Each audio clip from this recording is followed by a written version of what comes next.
Welcome to Sunday Read by Dominicans in India.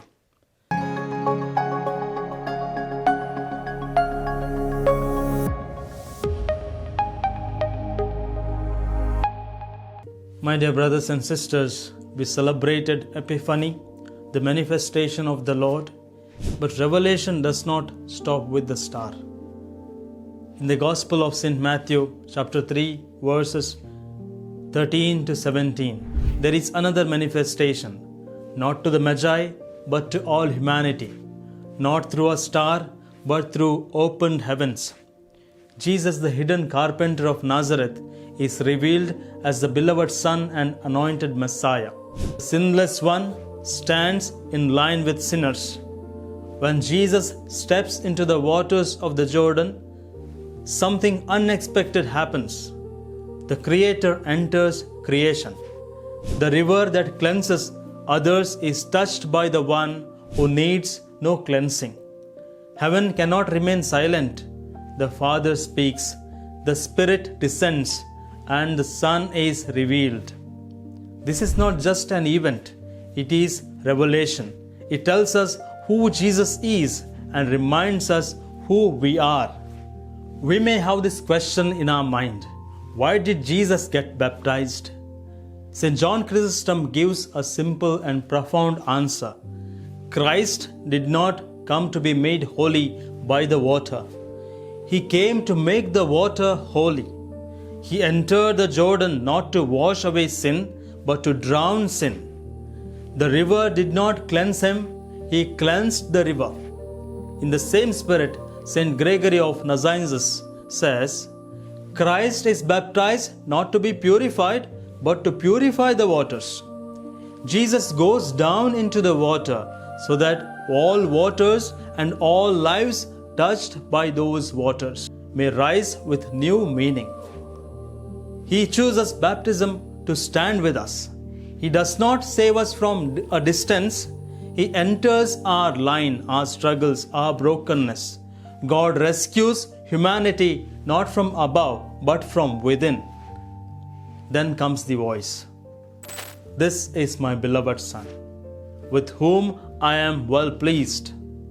Before Jesus preaches, before he works miracles, before the cross, the Father declares his love. Baptism is first about identity, not activity. The second question for our reflection is, what happens when we are baptized? In our baptism, the same pattern takes place. Water is poured, the Spirit is given, and though we may not hear it with our ears, heaven speaks again. You are my beloved child. Saint Augustine says, let us rejoice and give thanks. We have become not only Christians, but Christ. That does not mean we become God, but that we belong to Him, share His life, and carry His name. Baptism is not a social ceremony, not a family custom, not simply a certificate or a date written in the parish register. Baptism changes who we are. We are cleansed from original sin, yes. But more than that, we are claimed by the Father, anointed by the Spirit, united to Christ. My dear brothers and sisters, in the second reading, Acts of the Apostles, chapter 10, verses 34 to 38, we hear that after his baptism, Jesus went about doing good and healing all who were under the power of evil. Baptism leads to mission. If the water does not move us to action, we have missed its meaning.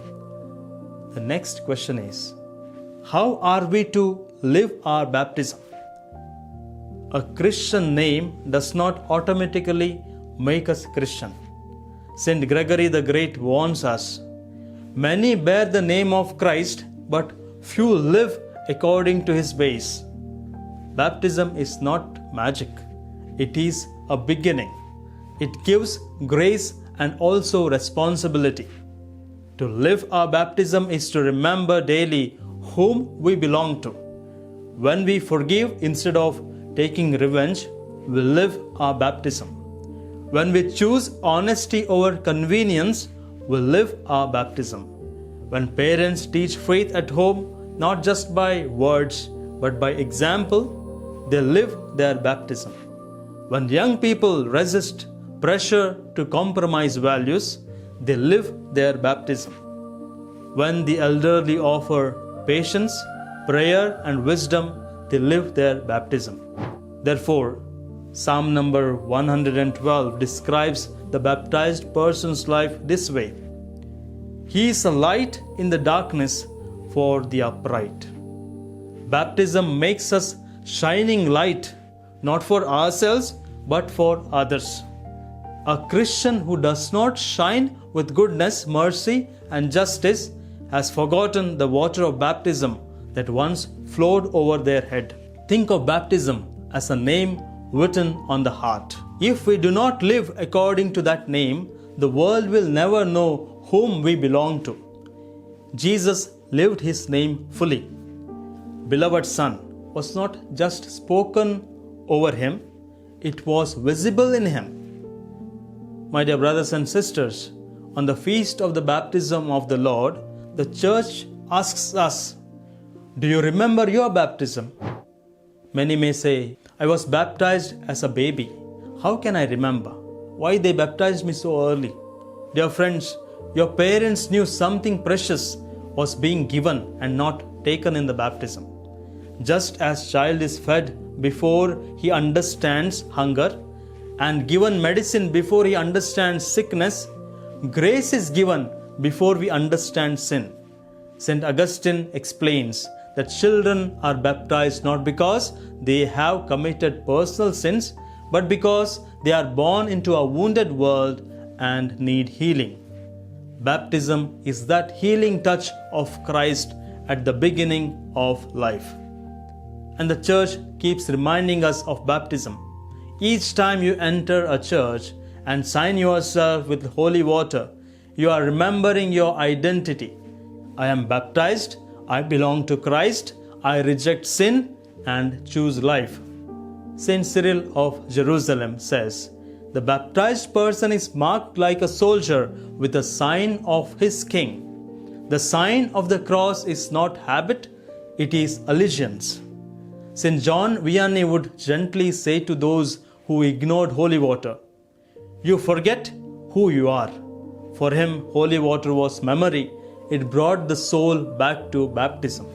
Dear friends, we all remember birthdays. We celebrate them with joy.